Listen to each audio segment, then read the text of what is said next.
Welcome to Nationalist hub. అనేక ఆరోపణలు, వివాదాలు, విధానపరమైన తప్పిదాల నేపథ్యంలో కెనడా ప్రధాని జస్టిన్ ట్రూడో ఎట్టకేలకు పదవి నుంచి తప్పుకున్నాడు.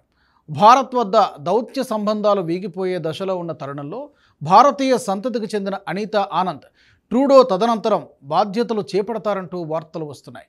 ట్రూడో మంత్రివర్గంలో అనితా ఆనంద్ అనేక కీలక శాఖలను సమర్థవంతంగా నిర్వహించారనే పేరుంది. కెనడా రక్షణ మంత్రిగా ఉన్నప్పుడు భారత్ వద్ద సవ్యమైన సంబంధాలు నెరపడంలో, ఖలిస్తానీ వేర్పాటువాదులను కట్టడి చేయడంలో పరిణితితో వ్యవహరించారు అంటూ విదేశాంగ నిపుణులు చెబుతూ ఉంటారు. అనితా ఆనంద్ తండ్రిది తమిళనాడు కాగా తల్లిది పంజాబ్.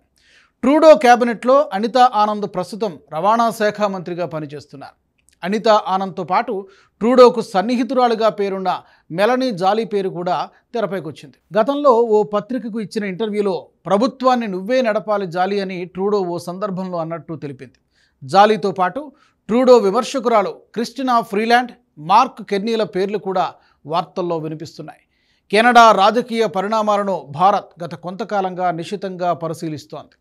ట్రూడో తన గ్రహపాటుకు కారణాలను భారత్లో వెతుకుతున్న నేపథ్యంలో మన దేశం కూడా అందుకు తగినట్టుగానే పావులు కదుపుతోందని అంతర్జాతీయ పత్రికలు కథనాలు రాస్తున్నాయి. చాలా కాలం క్రితమే global news website Canadian politicians were targets of Indian intelligence covert influence operation అంటూ కథనాన్ని వెలువరించింది. కెనడా ప్రభుత్వ గూఢచార విభాగం ఇలాంటి రహస్య పత్రాన్ని తయారు చేసిందని కూడా ఈ కథనం పేర్కొంది.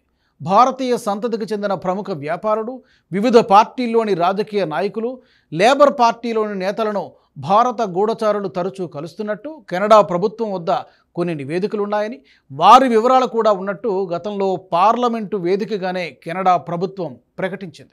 రా ఇంటెలిజెన్స్ బ్యూరో అధికారులు చాలా కాలంగా కెనడాలో తిష్టవేసి తమ దేశ రాజకీయ వ్యవహారాల్లో జోక్యం చేసుకునేందుకు మార్గాలు వెతుక్కుంటున్నారని కూడా గ్లోబల్ న్యూస్ కథనం వెల్లడించింది. న్యూస్ లాండ్రీ వెబ్సైట్ కూడా 2023 సెప్టెంబర్ 25న Canadian intelligence has been probing రా లాంగ్ బిఫోర్ నిజ్జర్ కేస్ అనే శీర్షికను ప్రచురించిన కథనంలో suspicions about alleged Indian interference in Canada politics were conveyed to Trudeau before his 2018 visit అంటూ వ్యాఖ్యానించింది. 2018లో ట్రూడో భారత పర్యటనకు పూర్వమే కెనడా రాజకీయాల్లో భారత జోక్యం గురించిన సమాచారం ఉందంటూ వెల్లడించింది. 2018లో భారత్లో పర్యటించినప్పుడు ఆ పర్యటన కూడా అనేక వివాదాలకు కారణమైంది. ట్రూడోను ఎయిర్పోర్ట్లో ఆహ్వానించడానికి ప్రధానమంత్రి వెళ్లారని, ట్రూడో చాలా విసుక్కున్నారని, ప్రయాణంలో విమానం ఆలస్యమైందని ఇలా చాలా వివాదాలు చోటు చేసుకున్నాయి. అసలు 2009 నుంచే భారత గూఢచార వర్గాలు కెనడా రాజకీయాల్లో తన వేగులను సృష్టించుకునే ప్రయత్నాలు చేసిన దాఖలాలు ఉన్నాయని కూడా ఆ దేశ రాజకీయ వర్గాల్లో ఒక వదంతి ఉంది. కెనడా రాజకీయాల్లో భారత సంతతికి చెందిన న్యాయవాదులు, పోలీసు అధికారులు, ఒలింపిక్ క్రీడాకారులు, వైద్యులు ఇలా అనేక రంగాలకు చెందిన వారు క్రియాశీలక పాత్ర పోషిస్తున్నారు. ఖలిస్తానీ ఉగ్రమూకలకు మద్దతిస్తున్న వారి సంఖ్య ప్రబలంగానే ఉన్నప్పటికీ భారత అనుకూల, ఇంకా చెప్పాలంటే మోదీ అభిమాన వర్గాలు కూడా అనేక ఉన్నాయి. ప్రస్తుతం ప్రధాని రేసులో ఉన్న అనితా ఆనంద్ కూడా భారత అనుకూల రాజకీయవేత్తగా ప్రసిద్ధి చెందారు. 2019లో ఎంపీగా ఎంపికైన అనితా ఆనంద్ ఒకవేళ ప్రధాని బాధ్యతలు చేపట్టినప్పటికీ మళ్ళీ ఎన్నికలు జరిగే వరకే ఉంటారు. ఈ ఏడాది మార్చిలో కెనడా ఎన్నికలు జరగాల్సి ఉంది. అంటే మధ్యంతర ప్రభుత్వానికి అనితా ఆనంద్ అధినేతగా వ్యవహరిస్తారు. అంతా అనుకున్నట్టుగానే అనితా ఆనంద్ కెనడా పగ్గాలు చేపడితే భారత్కు వచ్చే ప్రయోజనం ఏంటి అనే చర్చ కూడా ఊపందుకుంది. ప్రధానంగా రెండు దేశాల మధ్య తీవ్రంగా దెబ్బతిన్న దౌత్య సంబంధాల పునరుద్ధరణే తక్షణ ప్రయోజనంగా చెప్పాలి. భారత్ కెనడాల మధ్య సంబంధాలు 60వ దశకం నుంచే క్షీణించడం మొదలుపెట్టాయి. 60వ దశకం వరకు సాఫీగా దౌత్య సంబంధాలు, కొరియా యుద్ధం, సూయజ్ సంక్షోభం, హంగరీలో సోవియట్ జోక్యం, కశ్మీర్ అంశాల్లో ఇరు దేశాలు తీవ్రంగా విభేదించాయి. దీంతో 80వ దశకం వరకు ఇదే పరిస్థితి కొనసాగింది. ఆ తరువాత కొంత మెరుగుపడినట్టే కనిపించినప్పటికీ ఇందిరా హయాంలో జస్టిన్ ట్రూడో తండ్రి పియరీ ట్రూడో ప్రధానిగా ఉండగా ఖలిస్తానీ ఉగ్రవాదుల అప్పగింత విషయంలో వివాదం రాజుకుంది. ప్రధాని మోదీ అధికార పగ్గాలు చేపట్టిన ఏడాదికి కెనడాలో లిబరల్ పార్టీ అధికారంలోకి వచ్చింది. జస్టిన్ ట్రూడో ప్రధాని అయ్యాడు.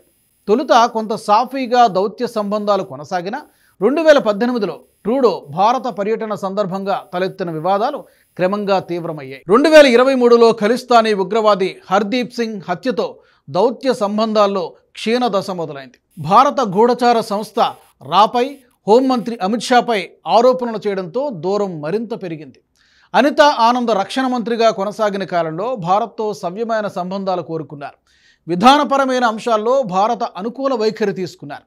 ద్వైపాక్షిక సంబంధాల పునరుద్ధరణ జరిగితే ఇండో పసిఫిక్ రీజియన్లో సహకారం పెరుగుతుంది. వాణిజ్య సంబంధాల వల్ల కొత్త ఒప్పందాలు జరిగే వీలుంటుంది. కెనడా ఇండో పసిఫిక్ స్ట్రాటజీలో గుణాత్మక మార్పులు వచ్చే అవకాశాలను కూడా తిరస్కరించలేమంటారు నిపుణులు. కెనడా ఇండో పసిఫిక్ వ్యూహం అనేది ఆ దేశానికి సంబంధించిన అర్ధ శతాబ్ద భవిష్యత్తును నిర్ణయించేది. కెనడా ఆర్థిక వ్యూహం మొత్తం ఇండో పసిఫిక్ స్ట్రాటజీపైనే ఆధారపడి ఉంది. కెనడాతో వాణిజ్య సంబంధాలు నిలుపుతున్న కీలక దేశాలన్నీ ఇండో పసిఫిక్ రీజియన్లో ప్రాబల్య స్థానంలో ఉన్నాయి. అందులో భారత్ కూడా ప్రధానమైంది. ఈ కారణంగానే అనితా ఆనంద్ అధికార పగ్గాలు చేపడితే గనక భారత్తో ద్వైపాక్షిక సంబంధాలు మెరుగుపడే అవకాశాలు పుష్కలంగా ఉన్నాయి. అంతకంటే భారత్కు ప్రధానమైంది కెనడాలోని భారతీయులను ఒక్క తాటిపైకి తేవడం చాలా ముఖ్యం. ఖలిస్తానీ వేర్పాటువాదం, లిబరల్ శక్తుల ప్రచారం కారణంగా కెనడాలోని భారత సంతతి వారిలో క్రమంగా భారత వ్యతిరేకత పెరుగుతోంది. కెనడాలో సుమారు 18 లక్షల మంది భారత సంతతి ప్రజలున్నారు. ఇది ఇరు దేశాల ద్వైపాక్షిక సంబంధాలకు అత్యంత ప్రమాదకరం కూడా. ఇండియన్ డయాస్పొరాను ఏకం చేయడానికి అనితా ఆనంద్ రాక ఉపయోగపడే సూచనలున్నాయి. కెనడా భారత్ మధ్య రక్షణ సంబంధమైన బంధం కూడా బలపడే అవకాశం ఉంది. అందుకు ప్రధాన కారణం గతంలో కెనడా రక్షణ శాఖ మంత్రిగా పనిచేసిన సమయంలో అనితా ఆనంద్ ప్రదర్శించిన మిత్ర వైఖరి వల్ల ఇప్పుడు మరోసారి ఇరు దేశాల మధ్య రక్షణ ఒప్పందాలకు మార్గం సుగమమయ్యే అవకాశం కనిపిస్తోంది. దీనివల్ల భారత రక్షణ ఉత్పత్తుల ఎగుమతులు పెరిగే అవకాశం కూడా ఉంది. భారతీయ యువత విద్యా ఉద్యోగ అవకాశాల కోసం కెనడాను ఎంపిక చేసుకుంటున్నారు. ఇరు దేశాల మధ్య సంబంధాలు క్షీణించడంలో ట్రూడో పాలనా కాలంలో ఇమ్మిగ్రేషన్ విధానాన్ని కఠినతరం చేశాడు. అంతేకాకుండా ఇప్పటికే అక్కడ చదువుతున్న ఉద్యోగాలు చేస్తున్న వారికి భారత వ్యతిరేకుల తాకిడి బాగా పెరిగింది. భారత వ్యతిరేకుల వైఖరికి విసిగిపోయిన చాలామంది తిరిగి స్వదేశానికి రావడమో లేదా ఇతర దేశాల్లో ఉపాధి వెతుక్కోవడమో జరుగుతోంది. అనితా రావడం వల్ల ఇమిగ్రేషన్ విధానంలో మార్పు వచ్చే అవకాశం ఉంది. అంతకంటే ముఖ్యంగా భారత్ కెనడాల మధ్య 1987లో ఏర్పడిన నేరస్తుల అప్పగింత ఒప్పందం అమలైతే చాలామంది ఖలిస్తానీ ఉగ్రవాదులను పంజాబ్, హర్యానా సహా ఉత్తరాది రాష్ట్రాల నుంచి పారిపోయి కెనడాలో దాక్కున్న కరుడుగట్టిన నేరస్తులను భారత జైళ్లకు తరలించడం సులభమవుతుంది. ఒప్పందం ఏర్పడింది లగాయతు కొన్ని సందర్భాల్లో మాత్రమే నేరస్తుల ఒప్పందం అమలైంది. హత్యలు, బాంబు పేలుళ్లకు పాల్పడిన వారిని అప్పగించాలని ఇందిరాగాంధీ కాలం నుంచి భారత ప్రభుత్వం కెనడా ప్రభుత్వాన్ని అర్థిస్తూనే ఉంది. అయినా ప్రయోజనం లేకుండా పోయింది. అనితా ఆనంద్ పదవిని చేపడితే 1987లో జరిగిన నేరస్తుల అప్పగింత ఒప్పందాన్ని అమలు చేయమని భారత ప్రభుత్వం కోరే అవకాశం ఉంటుంది. దీంతోపాటు కెనడాలో ఖలిస్తానీ వేర్పాటువాదులను కొంతమేర కట్టడి చేయడం సులభమవుతుంది. కెనడా ప్రభుత్వంలో దూకుడు ప్రదర్శిస్తున్న ఖలిస్తానీ అనుకూల ఎంపీల ఆగడాలు కూడా తగ్గే అవకాశం ఉంది. మొత్తంగా కెనడా భారత్ దౌత్య సంబంధాల్లో నూతన శకం మొదలవుతుందని అనుకోవచ్చు. ఈ వీడియో మీకు నచ్చినట్టయితే లైక్ చేయండి, 10 మందికి షేర్ చేయండి. అలాగే కామెంట్ల రూపంలో మీ అభిప్రాయాలను మాతో పంచుకోండి. Nationalist hub group of channels ను సబ్స్క్రైబ్ చేసుకుని తెలుగునాట జాతీయవాద జర్నలిజాన్ని ప్రోత్సహించండి. ఈ వీడియో కింద ఉన్న బెల్ ఐకాన్ పై క్లిక్ చేయడం మర్చిపోవద్దు.